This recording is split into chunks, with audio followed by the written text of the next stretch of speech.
Good morning. It's my pleasure to be here. Thank you very much for the wonderful turnout. It's a pleasure to have all of you here this morning. Normally, when I walk up to a podium to speak, it is always about fraud and embezzlement and cybercrime and counterfeiting and identity theft and things of that nature. But today I've been asked to do something a little different, and that is to talk a little bit about my life, in which the film Catch Me If You Can was made. Interesting to note that a writer has written a book about my life, a great film director has made a movie about my life, a television creator has created a television series about my life called White Collar, and of course a Broadway play now opening on Broadway April 1st by Mark Shaman and Scott Whitman, who did Hairspray, about my life. Obviously all of these creative people are telling a story from their point of view, having never met me. So I thought that I would just tell you the story from my point of view. I was raised just north of New York City in Westchester County in a little town there called Bronxville. I was educated there by the Christian Brothers of Ireland at a private Catholic school called Iona in New Rochelle, New York, where I went to school from kindergarten to high school. I was actually one of 4 children in the family, the so-called middle child of the 4. My parents, after 22 years of marriage one day, decided to get a divorce. Unlike most divorces where the children were usually the first to know, my parents were very good about keeping that a secret. I remember being in the 10th grade when the father walked in the classroom and asked a brother to excuse me from class. When I walked out in the hallway, the father handed me my books and told me that one of the brothers would drive me to the county seat in White Plains, New York, where I would meet my parents, and they would explain what was going on. I remember the brother dropped me at the steps of a big stone building and told me to go on up the steps and that my parents would be waiting for me in the lobby. I remember climbing the steps, seeing a sign on the building that said Family Court, but really didn't understand what that meant. When I arrived in the lobby, my parents were not there, but I was ushered into the back of an immense courtroom where my parents were standing before a judge. I distinctly remember that the judge didn't notice me standing at the back of the room. He was just addressing my parents, but eventually he saw me at the back of the room and had me approach the bench. He didn't look at me. He never commented. He simply read from his papers that my parents were getting a divorce. And because I was 16 years of age, I would need to tell the court which parent I chose to live with. I started to cry, so I turned and ran out of the courtroom. The judge called for a 10-minute recess, but by the time my parents got outside, I was gone. My mother never saw me again for about 7 years until I was a young adult. Contrary to the movie, my father never saw me or ever spoke to me again. In the mid-1960s, running away was a very popular thing for young people. A lot of them got caught up in Haight-Ashbury, the hippie scene, the drug scene. Instead, I took a few belongings from my home, packed them in a bag, boarded what was then the New Haven and Hartford Railroad for the short train ride down to Grand Central Terminal in New York. My father did own a stationery store, but actually in Manhattan, located on the corner of 40th and Madison, and still there today. Like all of us, we had to work in the store, so I made deliveries for my dad. I knew the city very well, so naturally, I started looking for the same type of work. There were a lot of signs on the windows: stock boy, delivery boy, part-time. I'd walk in and apply. So tell me, young man, how old are you? 16. How far did you go in high school? 10th grade. I'll hire you. And I went to work for a small amount of money, a few hours a day, but I soon realized I couldn't support myself on that amount of money. I also realized that as long as people believed I was 16 years old, they weren't going to pay me any more money.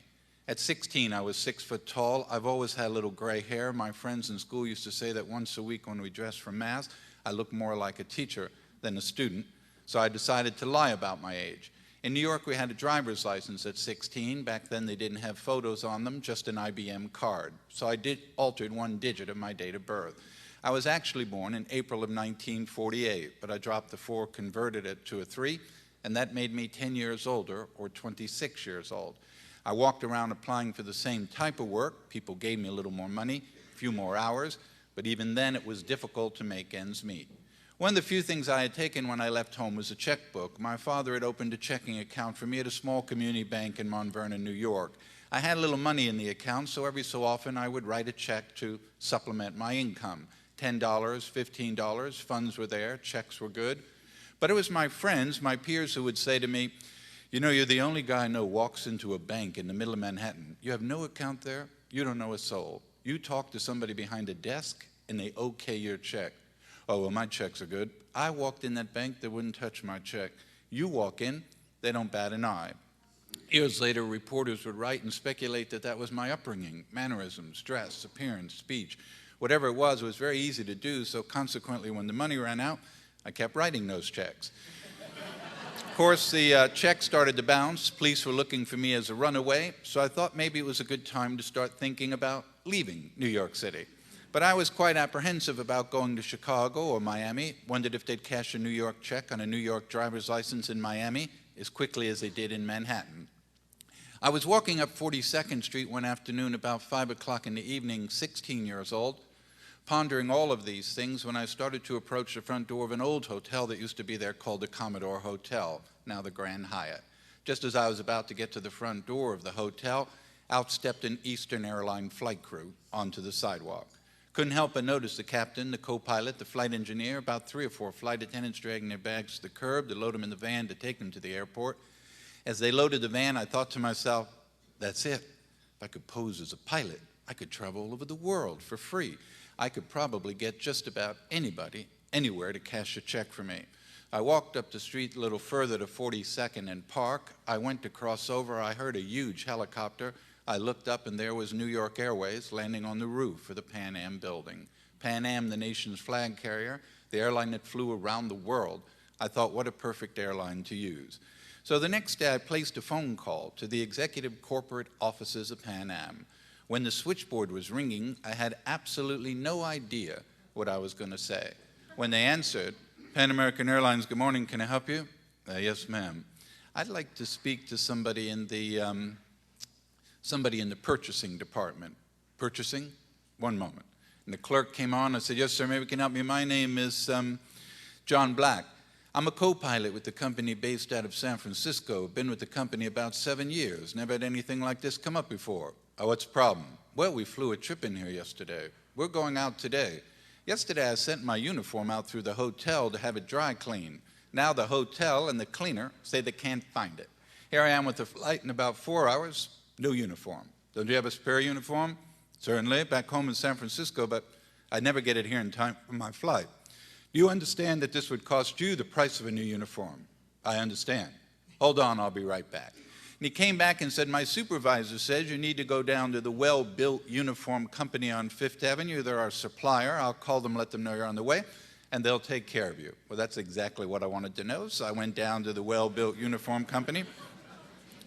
Little fella, Mr. Rosen, fitted me out in the uniform. Back then they were black gabardine, the 3 gold stripes on the arm, the gray hair. I certainly looked old enough to be the pilot. When he was all done, I said, how much do I owe you? Well, the uniform's $286. I said, no problem, I'll write you a check. No, we can't take any checks. Oh, well then I'll just pay you cash. Oh no, we can't accept cash. You need to fill out this computer card. Then in these boxes, put your employee number. We bill this back under uniform allowance, comes out of your next Pan Am paycheck. That's even better. Go ahead and do that. New York had 2 airports, LaGuardia and Kennedy. LaGuardia was about 20 minutes from Manhattan. Kennedy was about 50, so naturally LaGuardia being the closer of the 2, that's where I went. Spent most of the morning walking around LaGuardia in the uniform, trying to figure out now that I had this uniform, how the hell do you get on these planes?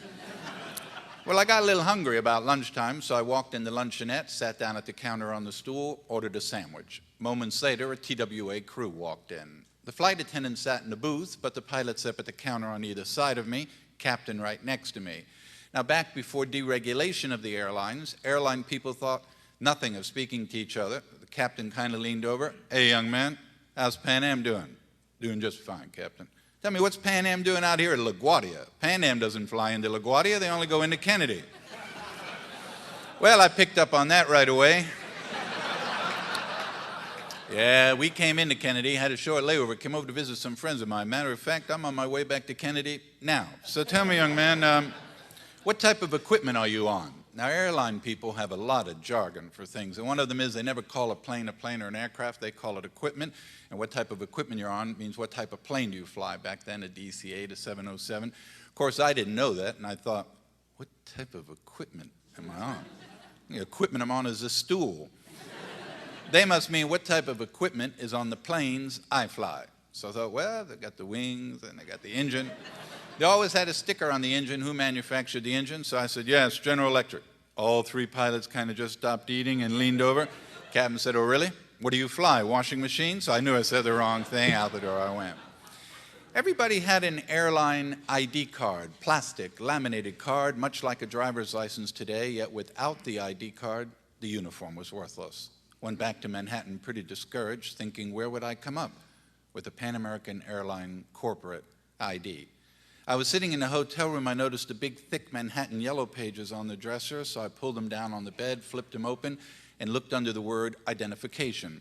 There were 3 or 4 pages of companies who made convention badges, metal badges, plastic badges, police badges, fire badges. Started to call around, and finally one company said, listen, most of those airline IDs manufactured by Polaroid, 3M company, need to call one of them.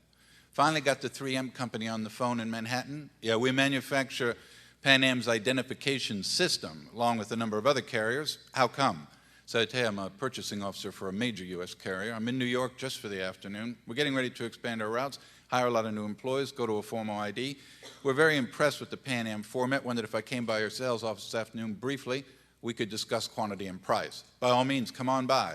So I went by dressed in a suit, and the sales rep opened the book. Yeah, we do United, Delta, Eastern, Pan Am. Pan Am. We like that format. Wonder if you might have a sample I could bring back. Sure, I'll be right back. And he brought me back a 5x7 glossy piece of paper with a picture of an ID card blown up in the middle of it. Someone else's picture in the picture, John Doe for a name. And in bold red ink across the front, this is a sample only. I said, no, I'm afraid this won't do. I need to bring back an actual physical card. And by the way, what is all this equipment on the floor? Oh, no, we don't just sell these cards. We sell this system, camera, laminate. I said, we have to buy all this? Absolutely. Well, I'll tell you what, since we have to buy it all, why don't you just demonstrate how it works and use me? Fine, have a seat right here. Took my picture, made up the card. I was going down the elevator studying the card. It had a blue border up at the top, about 1/4 inch in Pan Am's color blue, but not a single thing on the card said Pan Am. No logo, no insignia, no name. This was a plastic card like a credit card. You couldn't type on it, you couldn't write on it, you couldn't print on it. Discouraged, I put it in my pocket, headed back to the hotel. As I was walking back, I noticed I'd passed a hobby shop, so I turned around and walked back. Excuse me, sir, I see you sell a lot of models here. You sell models of commercial jetliners? Sure, over there. And I bought a model of a Pan Am 707 cargo jet for about $2.40. Took it back to my room, opened the box, threw all the parts out, but there at the bottom of the box was a sheet of decals that went on the model. And when soaked in a glass of water, the Pan Am logo, the blue globe that would have went on the tail of the plastic plane, went perfect up at the top of the plastic card. And the word Pan Am and the special styling of graphics that would have went on the fuselage went perfect across the top of the card, and the clear decal on the laminated plastic made a beautiful identification card. Pan Am says they estimate that between the ages of 16 and 18, I flew more than 1 million miles for free, boarded more than 250 commercial aircraft in more than 26 countries. Pan Am says keep in mind that though Frank Abagnale did in fact pose as one of our pilots, he never once stepped on board one of our aircraft. That's true.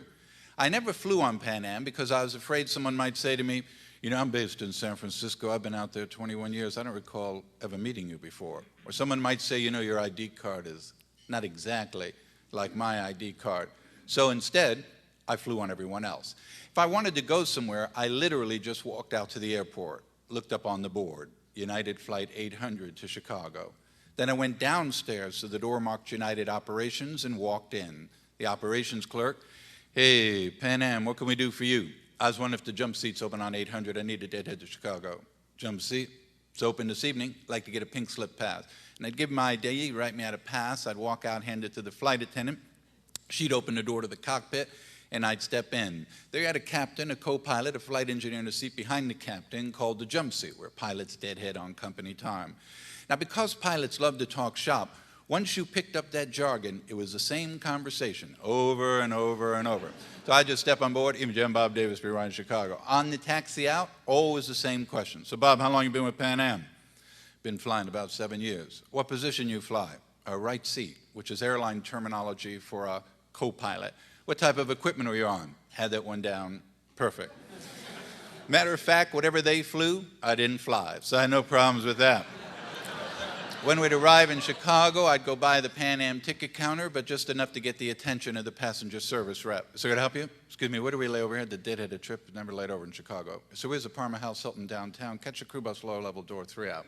I'd go down to the Parma House Hilton, walk in, and on the corner of the registration desk was a little sign that said Airline Cruise. That was a 3-ring binder. You signed in, referenced your flight number, showed your ID. They'd give me a key. I'd stay 2 or 3 days, and Pan Am would be direct bill for my room and my meals. I also could cash a personal check at the front desk of the hotel because I was an employee of the airline. The airline had a contract with the hotel, and they'd cash your check up to $100. But then I found out that every airline honors every other airline employee's personal check. A reciprocal agreement still practiced today in 2010. So at the Charlotte airport, a Delta flight attendant can walk over to an American ticket counter, show her Delta ID, and cash a personal check up to $100 and vice versa. Of course, when I found that out, I'd go out to JFK or LAX, only I'd go to everybody. Northeast, National, KLM, Air France.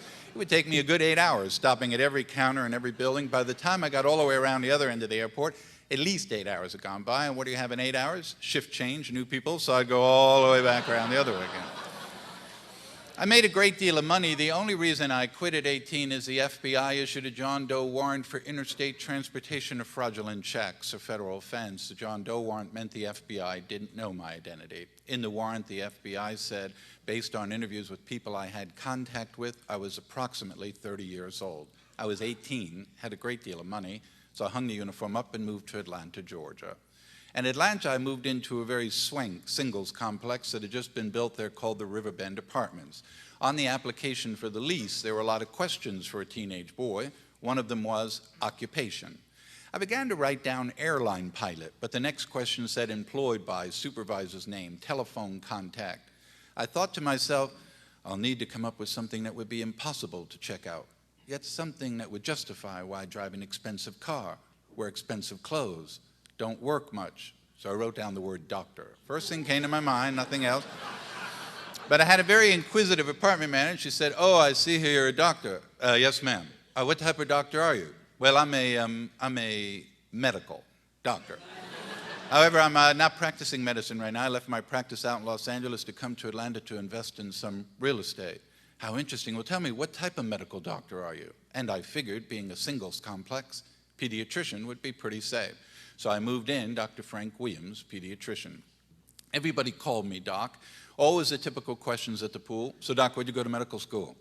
Columbia University in New York. Where'd you serve your internship?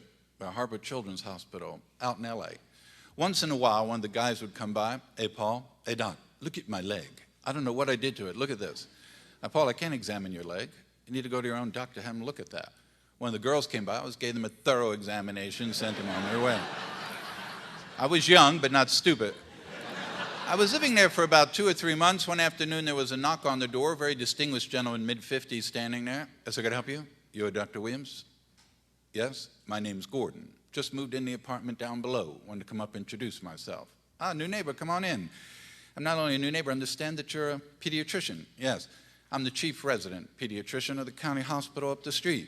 Dr. Gordon was going through a divorce. He just separated from his wife. He was very upset, very lonely. Every day on the way to the car, out to the pool, he'd stop you. And after a minute or two about the weather, he'd start speaking medical terminology. Not being able to converse with him, I in turn would cut him short, but I knew eventually he'd get suspicious.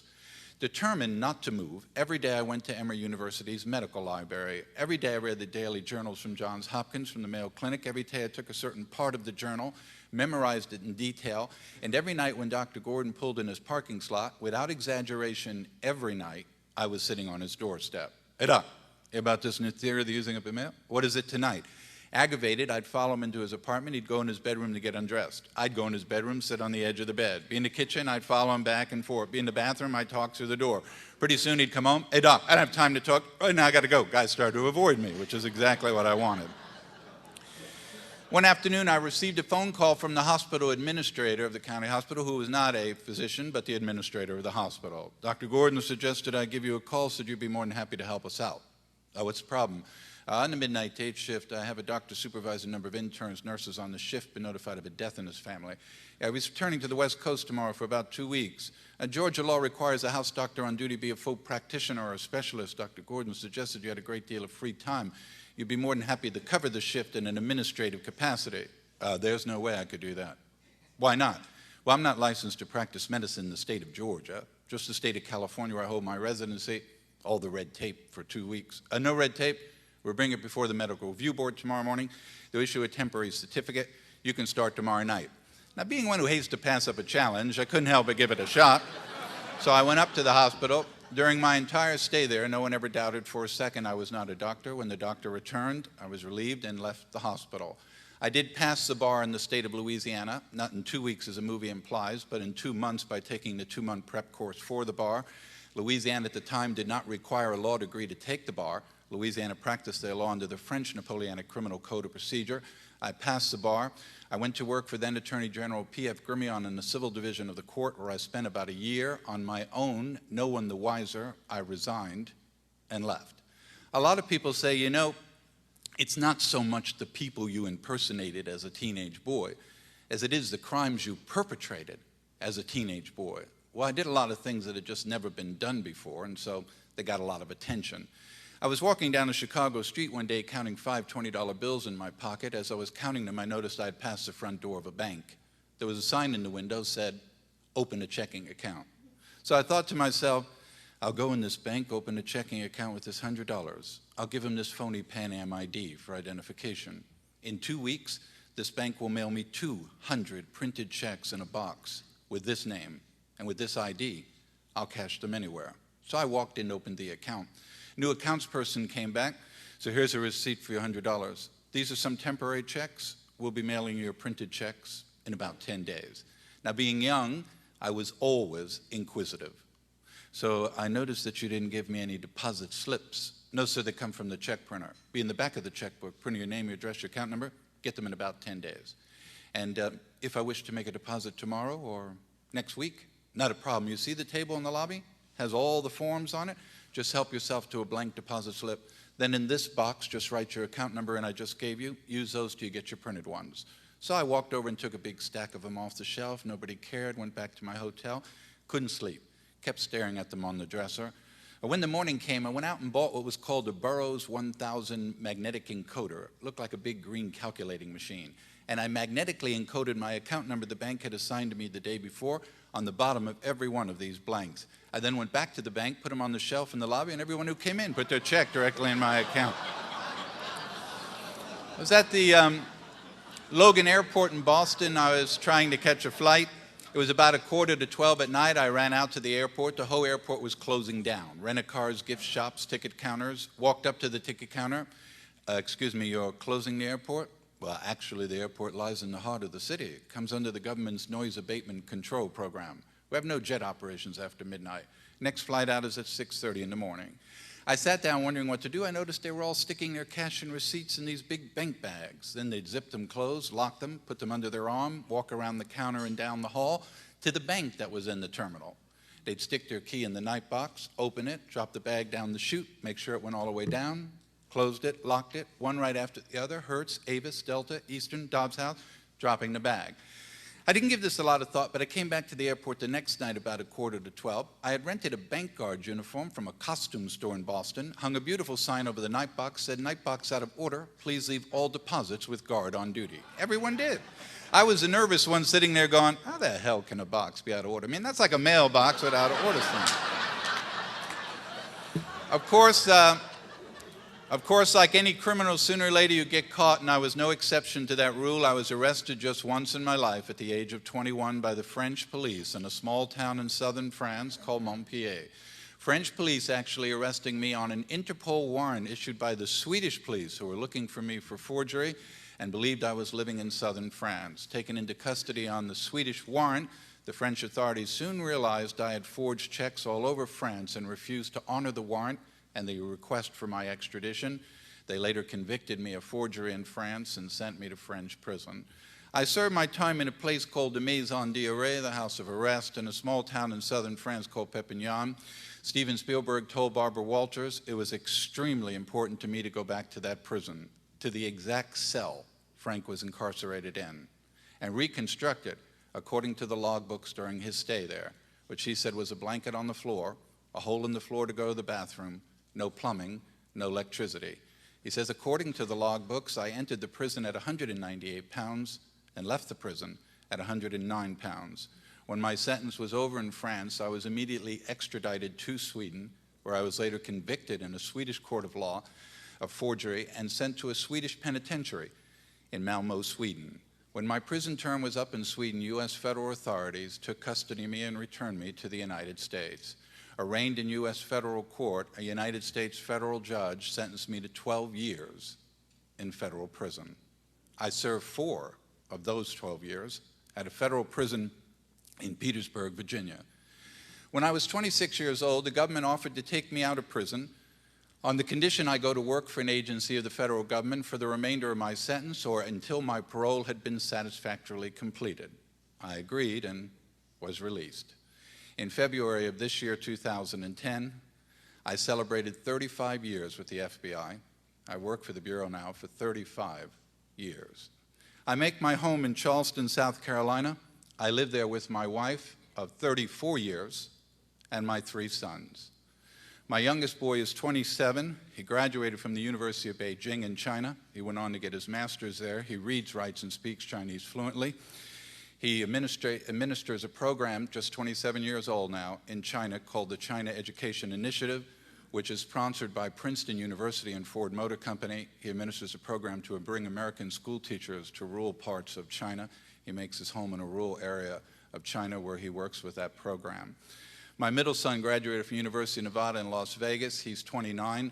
He and my wife own a business in Charleston, South Carolina. He manages the business for my wife. And my oldest boy, who's 31, graduated from University of Kansas. He went on to Loyola School of Law in Chicago to get his law degree, passed the bar in Illinois, went on to make his dad very, very proud. He's an FBI agent in our counterintelligence unit in Baltimore, Maryland. As many of you know, I had very little to do with the movie. I made no money from the movie. I'll make no money from a Broadway play or any other thing due to my arrangement with the federal government.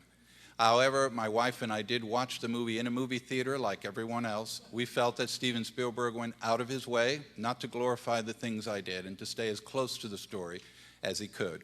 The 3 FBI agents you saw in the film retired, were on the set during the making of the film, along with the public information officer from the Bureau who was on the set as well. He stayed as close to the story as he possibly could, and in the end, my wife and I were very pleased with the result of the film.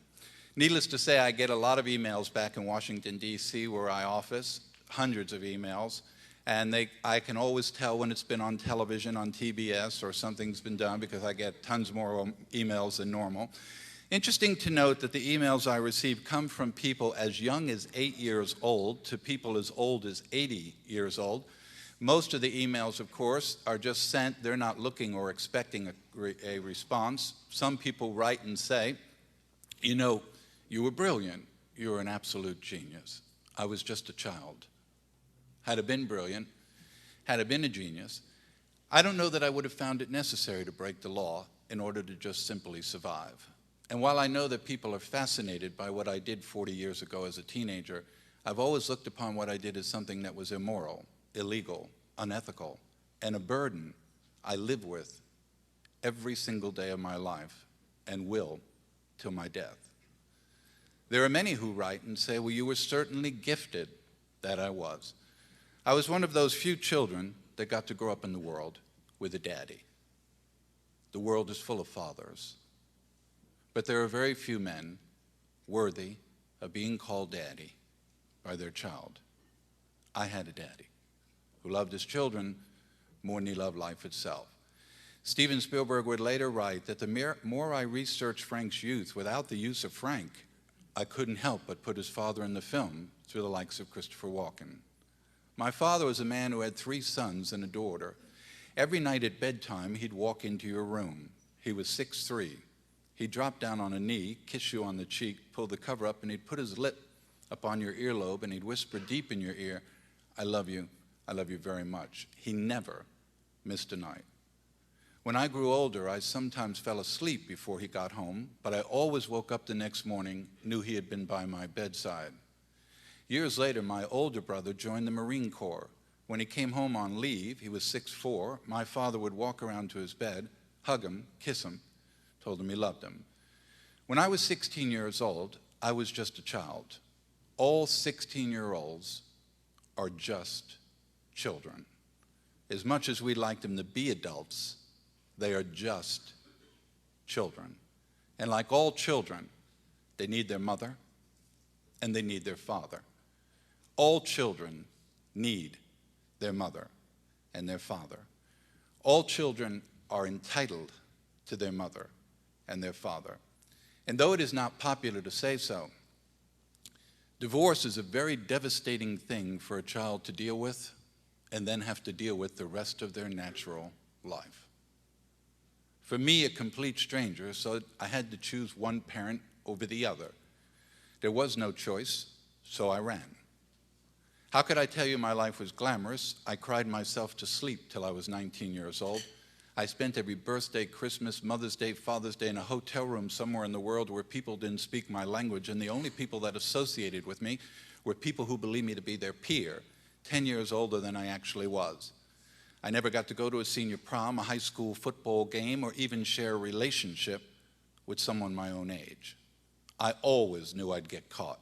Only a fool would think otherwise. The law sometimes sleeps, but the law never dies. I was caught. I went to some very bad places.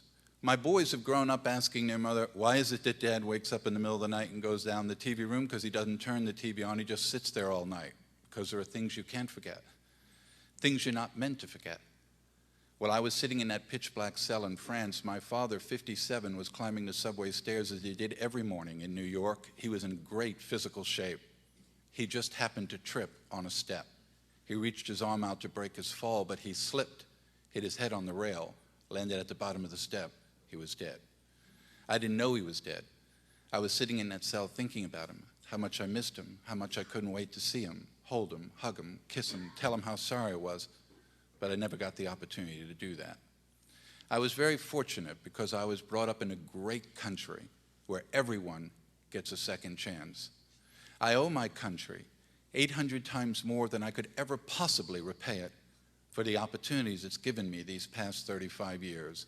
That is why I'm at the FBI today. I just came from our academy in Quantico yesterday, 26 years after my legal requirement to do so. I have turned down 3 pardons from 3 sitting presidents of the United States because I do not believe, nor will I ever believe, that a piece of paper will excuse my actions, that only in the end, my actions will. 34 years ago, on an undercover assignment in Houston, Texas, I met my wife. When the assignment was over, I broke protocol for the first time to actually tell her who I really was. Didn't have a dime to my name. I eventually asked her to marry me against the wishes of her parents. She did. Now, I could tell you I saw the light. I could tell you that prison rehabilitated me. I could tell you I was a kid who made some mistakes and grew up. But the truth is, God gave me a wife. She gave me 3 beautiful children. She gave me a family, and she changed my life. She and she alone. Everything I have, everything I've achieved, who I am today, because of the love of a woman and the respect 3 boys have for their father, something I would never, ever jeopardize. There comes a time in all of our lifetimes that we grow older and we have children. And as every parent in this room knows, whether your child is 31 years old or your child is 3 months old, when you lay your head on a pillow at night and you're just about to close your eyes, the last thing you worry about, the last thing you think about are your children. So if you still have your mother, you still have your father, you give them a hug, you give them a kiss, you tell them you love them. And to those men in the audience, both young and old, I would remind you what it truly is to actually be a man. It has nothing to do with money, achievements, skills, accomplishments, degrees, professions, positions. A real man loves his wife. A real man is faithful to his wife. And a real man, next to God and his country, put his wife and his children as the most important thing in his life. Steven Spielberg made a wonderful film, but I've done nothing greater, nothing more rewarding, nothing more worthwhile, nothing that's brought me more peace, more calm in my life than simply being a good husband, a good father, and what I strive to be every day of my life, a great daddy. It's been a pleasure. Thanks for coming this morning. Thank you. Thank Thank you. Thank you very much. Thank you. Appreciate that. Thank you very much.